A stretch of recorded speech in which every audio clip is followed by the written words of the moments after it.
The 2024 Republican presidential primary field is taking shape. The battle lines are becoming clearer, and so is the field of candidates.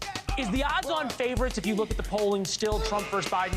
That seems to be it, but it's just way too early to tell. I'm more angry now, and I'm more committed now than I ever was. Big challenge for these candidates is going to be how do they navigate Donald Trump? And how do they navigate Ron DeSantis? You and I have a rendezvous with destiny.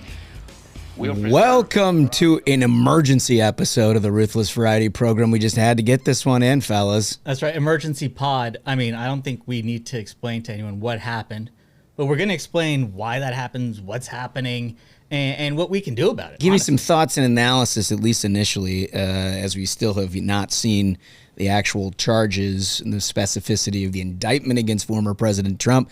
But we thought we'd talk a little bit about it anyway. Nice siren on the front end. Yeah. I felt like I was in traffic parked next to a fire engine.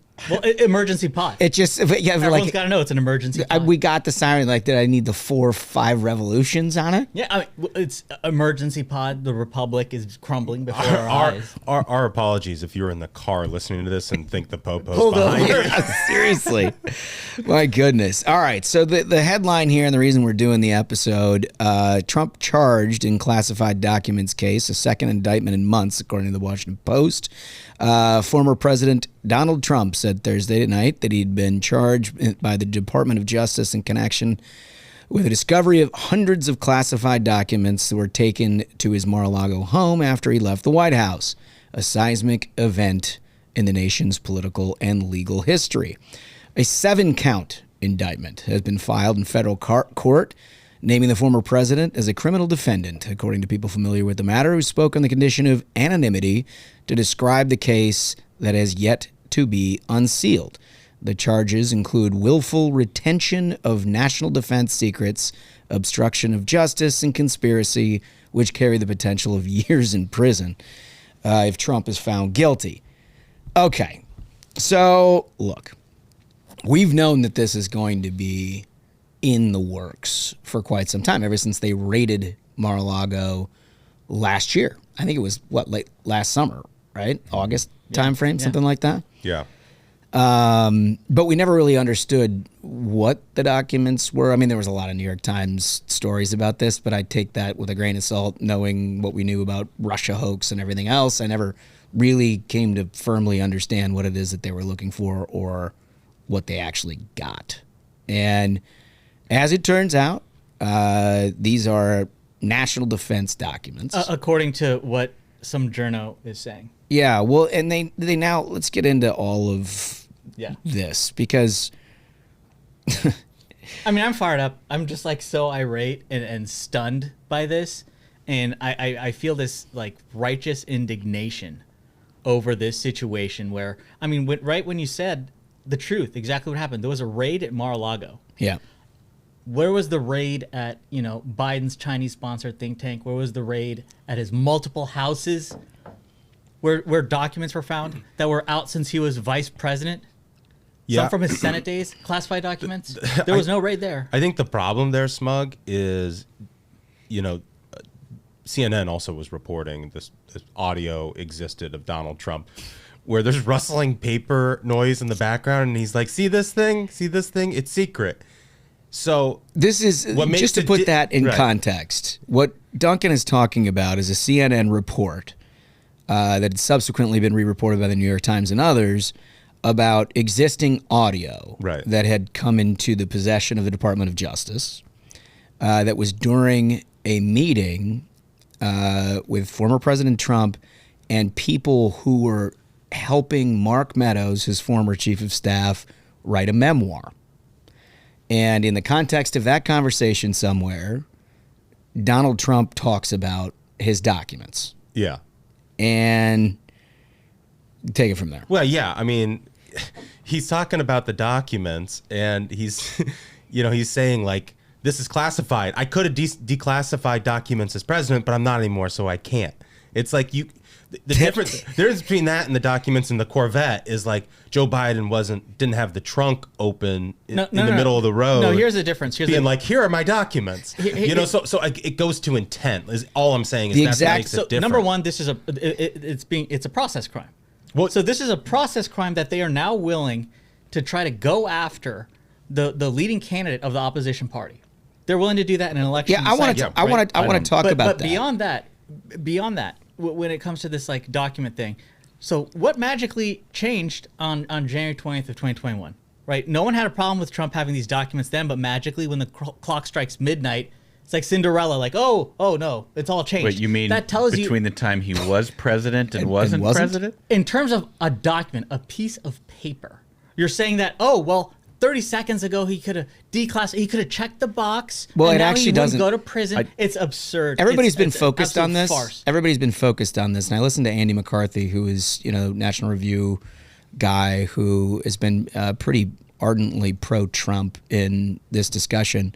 But he said that's somewhat of a red herring. His view is that the classified discussion about whether Trump can declassify something or not declassify, or whether he did or he didn't, is irrelevant when it applies to the Espionage Act. It's irrelevant when it applies to a Republican. Joe Biden's documents from when he was a senator, he could have declassified, but he's got those, right? Well, right? No, but it's two different things. It's not an issue because it's Trump, so they got to get Trump. No, it's two different things. The point is that the argument. If Biden's got classified documents from when he was a senator, he wasn't a president. He couldn't have had the choice to declassify it to fill out. I'm not arguing that. What I'm arguing, Smug, you're missing my point. The point is, in terms of the Espionage Act, it doesn't matter whether things are classified or not. It is about national defense documents. And national defense documents, you can declassify, you can reclassify, you can do whatever, but you certainly can't have them out in the open and sort of unregistered, so to speak. How about on an email server in a bathroom? I never saw. No, I want to get. Look, I want to get into all of this. Well, let's just get to the facts. I want to get to the facts because the arguments, I think, are all very good, and a misapplication of justice or two justice systems is certainly a worthy discussion that I think the Department of Justice has some real explanation to do. No question about it. The quote you were referring to from Trump that is on this recording, allegedly, is, "As president, I could have declassified them. Now I can't." Mr. Trump was recorded as saying, according to a person familiar with its concepts. So that gets to the point Smug was making. He then reiterated something that was classified, and it was one woman in the room talked over each other, according to another person familiar with the contents. Isn't that interesting? It's so cool, Mr. Trump said, adding, "You probably almost didn't believe me, but now you believe me." Unquote. Goes on to say, secret. This is secret information. Look at this. This was done by the military and given to me. It's like he's showing you, like he walked into his family room and he's showing you his trophy case from high school. And here's the thing: is this clearly CNN is using this piece of information to trump it up? Like, does anyone think this is the nuclear football he's holding in his hands? We don't know. Hey guys, don't know. Well, we do know. The phone number you call to fire nukes. Here's what we do know. We do know that it had something to do with Iran, because he's on this recording saying, "Isn't it amazing? I have a big pile of papers." And then he started talking about something highly confidential and maintained that it was General Milley who wanted to attack Iran. So, I mean, your inference there is the topic of the paper that he's talking about is Iran. But the only reason this recording, I think, is sort of interesting here is because it very clearly is the centerpiece of the entire Department of Justice's case against President Trump, is that he knowingly possessed classified or highly confidential military documents pertaining to, potentially ongoing issues. Like, we don't know the answer to that. So they've made this, and we don't know because we won't find out until Tuesday what the actual charge is. But what it looks like to me is they know he had the papers, and regardless of how you characterize it, he himself is characterizing it as classified and highly confidential. And here's the thing is, that further reiterates how much this is just an inside the beltway process crime, check the mark, check the right box kind of BS. look at the man's actions when it comes to this whole idea of Iran. This is not like, okay, here's how we would do a secret nuclear attack. If I had to guess anything, we saw how Trump dealt with Iran. He turned Soleimani into salsa for killing anybody's US troops, arguing right? that. So, Nobody's arguing That's why that, I think it's more important to judge a person by their actions than their words and some little process crime that they're not going to prosecute any Democrat for, but they're going after. I want to make sure that we're totally clear about this. Do you think that the possession of, let's hypothetically say, confidential, classified military strategic attack plans against the People's Republic of Iran would be a process foul? It's a military strategic attack plan? No, we don't know that. That's the thing. No, we're asking. I'm asking you that question. Is that a process foul? If it comes out and this was the plan, if Iran attacks the United States after we make Soleimani salsa, and the plan that Donald Trump had there that he was waving around on tape, if it's the plan to attack Iran, would you consider that more than a process crime? Here's the thing is I wouldn't believe it. Okay. I wouldn't believe it from the same journalist who told us that he's a Russian agent. Bro, we were told for 4 years. I know. That he is a Russian agent. I know. They obviously lied and were wrong. It was all lies. It was all lies. But if this recording is real, that is Donald Trump in his own words. That's his recording saying this is secret information. This is secret. He didn't say this is an attack plan. I know. And I guess the reason why I'm laughing about it is because the context is created by CNN and journalists to make it look bad. That's what it always is. You're missing. It's such a dumb crime to be involved in that doesn't benefit him at all. It's just him bragging, right? Like it doesn't have the corrupt intent of like I'm selling these military secrets to Saudi Arabia or anything like that. So I see you're saying process crime. I don't think it's a process crime. I think it's just a really silly, dumb crime. The other piece of color that they do not provide is who was actually in the room with him. Is this Gary Player and some retired accountant from Ernst & Young who are just down there at the club? According to reports, it is two people that are helping Mark Meadows write his memoir. Maybe there's more people than that, but that's what's reported. But if it's not like an arms dealer from Eastern Afghanistan, that's a little bit different. I think Ashbrook is dead on. I'm not saying that he's not. I'm not saying that he hasn't think broken the you law made a great or point. something. It's like when the context does matter, and if he's got a document that is military plans that would put our men and women in jeopardy, that's bad too. There's so much context here that we just don't have. I think the intent is a very key part of it because I think it's as Duncan described, is if you try to understand the motive based on just this out of context quote. If you try to understand the motive, it's like, oh, Trump likes to let everyone know he's a big deal. Yeah, I know. As opposed to classified documents being in Biden's place, which is sponsored by the Chinese government. Yeah. Look, it's a Who do we think is more likely to be compromised and willing to sell their secrets? Is it Donald Trump, who's on a golf course, or is it Joe Biden, who has had, according to the U.S. Treasury Department, 9 members of that family have had money wired from China? Right. Yeah, look, right. I think in juxtaposition, it seems to me a couple of things. First, I do think it's just highly irresponsible for anybody to characterize one way or another what you think you see here without getting the actual charges and the list of the indictment and everything else, because it also includes obstruction and it includes a bunch of things that we have no insight to whatsoever. Mm-hmm. Secondly, the two systems of justice thing does seem very apparent here. Yeah. Yep. And whether or not Donald Trump committed this crime, and we don't know. A crime where he's not gaining anything from, he's just bragging. That's that we know of. That we know of right now. But whether or not that is true, we know, and found out this week that there were payments from Burisma to the Bidens, and there was alleged money going directly to Joe Biden for actions that may or may not have been taken while he was vice president of the United States. Yep. Remember, Joe Biden is on tape, talking about how he withheld $1 billion of U.S. aid to Ukraine in order for them to fire a prosecutor that was just so happened to be investigating Burisma, that his son was on the board of, that there's now evidence uncovered by Jamie Comer's committee that suggests that they themselves, Jesus, you gonna have a heart attack? No, he had a ringing phone. Ringing. Look at this guy. And the unprofessionalism. Oh, unbelievable. Anyway, the point is that they now have at least the inference that money may have gone to Joe Biden himself. Yeah. None of that stuff would have bubbled up without this House Oversight Committee, which troubles me.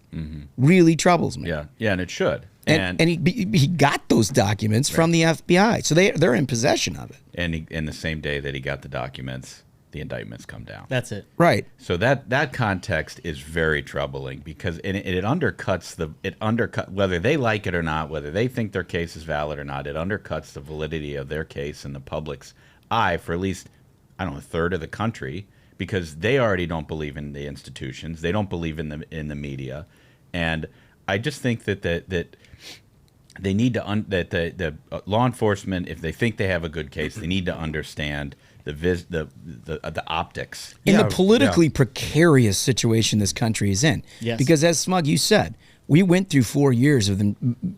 Basically, it looks to me like the FBI and intelligence agencies working together with a Democratic Party.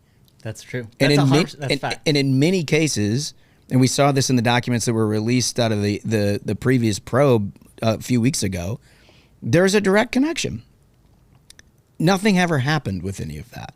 But further, the server that Hillary Clinton had in 2016 that somehow just lost a bunch of stuff after she was given retention notices from the FBI and then resulted in no charges either, you got to begin to wonder, what's the one big difference between those cases and these? One's a Republican and the other ones are all Democrats. Further, I think it's very important in that vein to look at what just happened. Is after these indictments were announced, Hillary Clinton sends out a tweet selling hats that say "but her emails" to fundraise for a group that she's tied to. Yeah, I mean, she's laughing about it. That's the thing, is it's a slap in the face. And there's this writer, Aaron McIntyre, who writes for The Blaze. He puts it so perfectly. He says, it's not about hypocrisy, it's about hierarchy. They want, the left wants conservatives to know that, hey, look, we've got our claws in everything. Academia, corporations, the FBI, all of them. We control it. We laugh. I mean, they laugh. She's laughing about the fact that she compromised security of this country. She did get punished. She didn't get to be president. She should be in jail. Yeah. Here's the thing. There is a regularly scheduled opportunity for Republicans in this country to have their say. And if we win an election, we can change things. So you can't win an election with a candidate who's incapable of getting 50+1. You can't do it. So that I think this raises a lot of questions for Trump that Ron DeSantis, Tim Scott, other people are going to ask. He did a lot of wonderful things. Can he win in 24? Two things.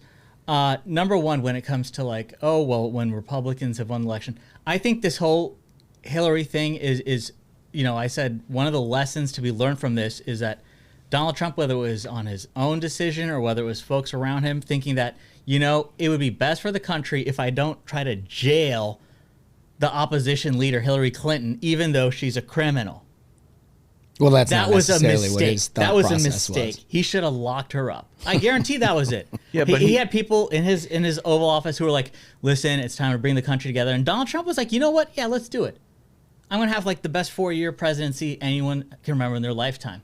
He focused on that. He moved forward on it. But the Dems, they never forgot. And as soon as they got a chance, well, look at what they're doing. And then when it comes to but he's going to be saddled down with this. You don't think if Ron DeSantis is the nominee, they're not going to turn all this crazy shit on him? But to answer that specifically, yes, Hillary Clinton and the server and all that bullshit, that's one thing. And then Russiagate, of course, was fake for 4 years, right? That's a second thing.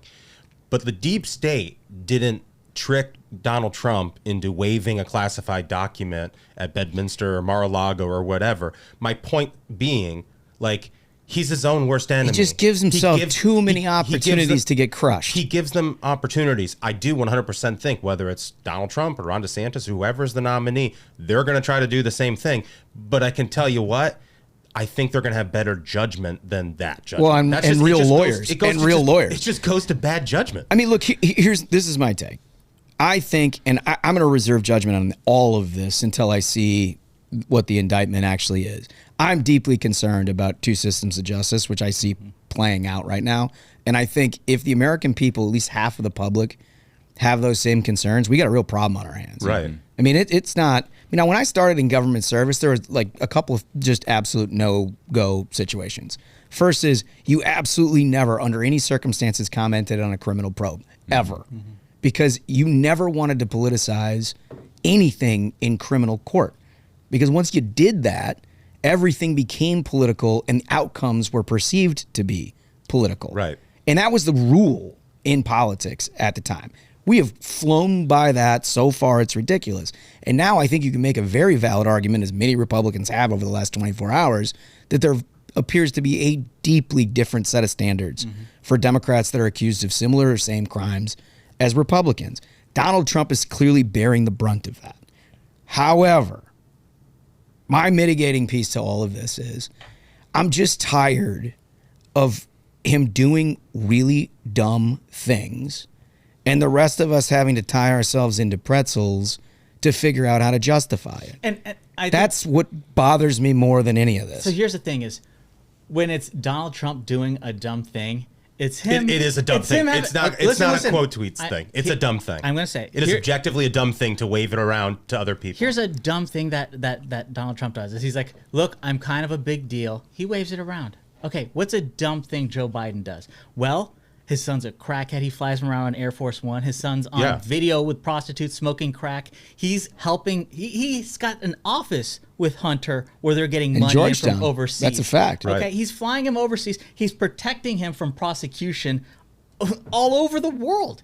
In multiple jurisdictions, he's protecting his son from crimes. And that entire family is taking 9 members that we know of, according to the United States Treasury, received money from China. That's a dumb thing. Let's weigh out these dumb things. Right. Why is the onus on conservatives to be like, you got to explain away why your guy's trying to impress folks, as opposed to the onus being on Democrats of being like, how is this president not being impeached right now for being so clearly compromised? Well, I think it's a powerful political argument. It goes to the two systems of justice thing that we're talking about.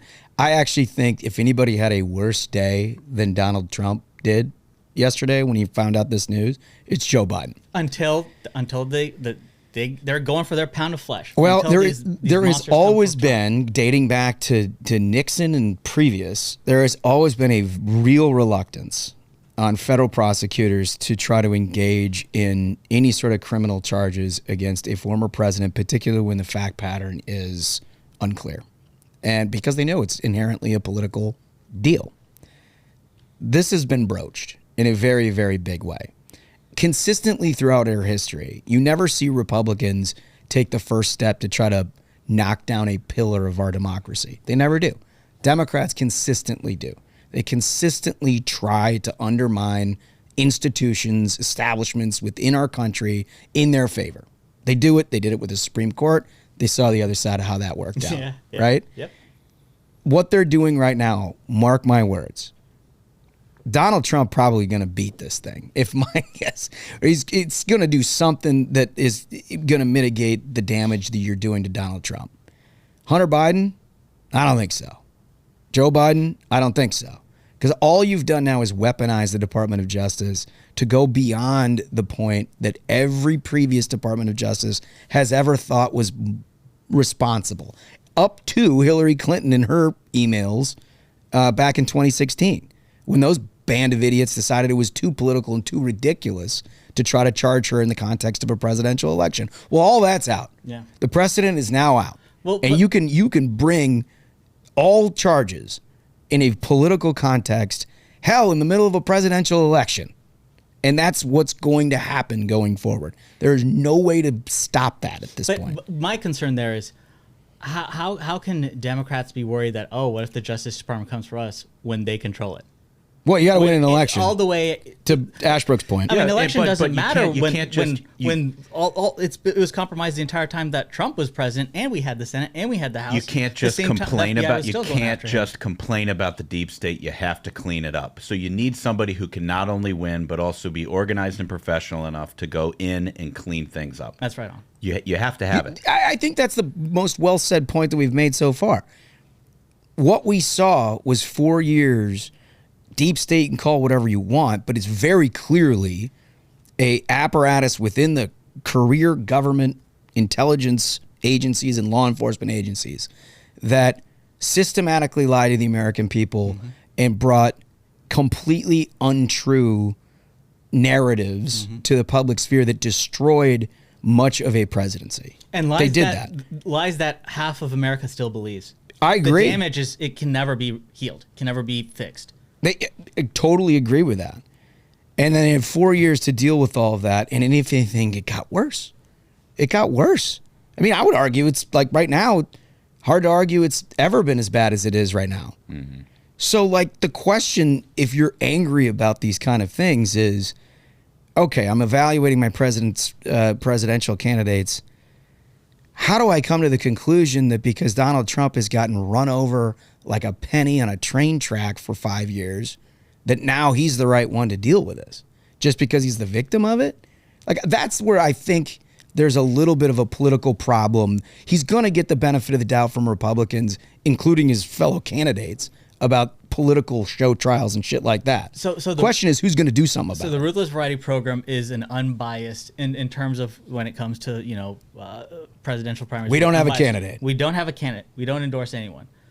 However, I would say that one thing I hope Trump would get is if he gets reelected, learning from what has been done to him, you get this kind of dark Trump who's like, yes, I'm not going to listen. Because I know during those 4 years, he had a concern that if he tries to clean up the FBI, every news story is going to be like, wow, while we're reporting these stories of how Russia controls Donald Trump, now he's going after our intelligence community. My God, America's under attack.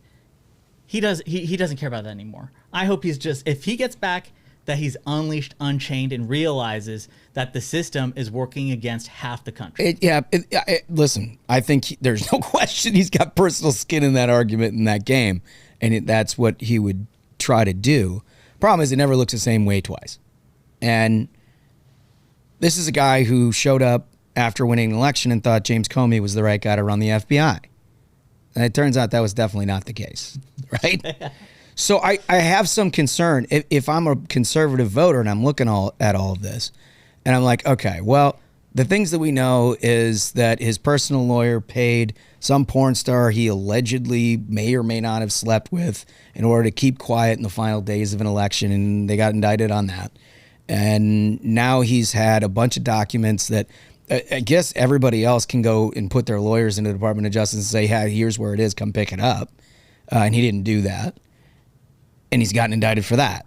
And then he's got a Georgia election situation, which I'm told if the grand jury is going to bring an indictment, they're going to do that in the next 6 weeks. He could have that. When does that pail of water get too heavy here?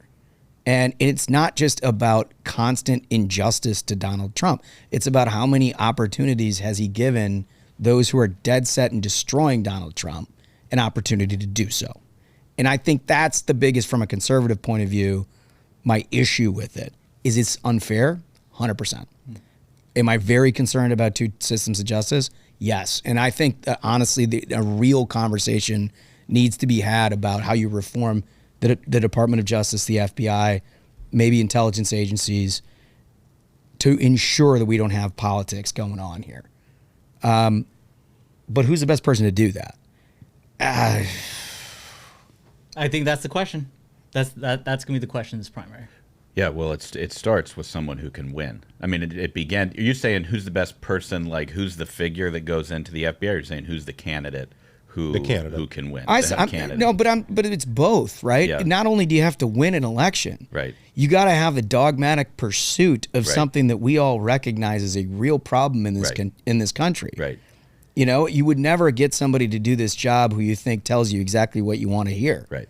You just wouldn't do that. Right. And they're not necessarily a made-for-TV type person. It's somebody who understands the inside of the organization front and back. Or is dogmatically committed to figuring it out during that transition phase, right? Right. I mean, that's the thing that goes unreported and unremembered about the whole Trump presidency is that they fired their entire transition staff on a day after Election Day and tried to rebuild it in 3 weeks.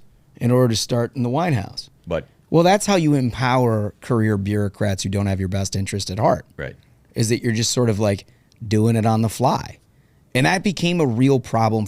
I would guarantee you that Donald Trump himself would talk to us about how that was a mistake.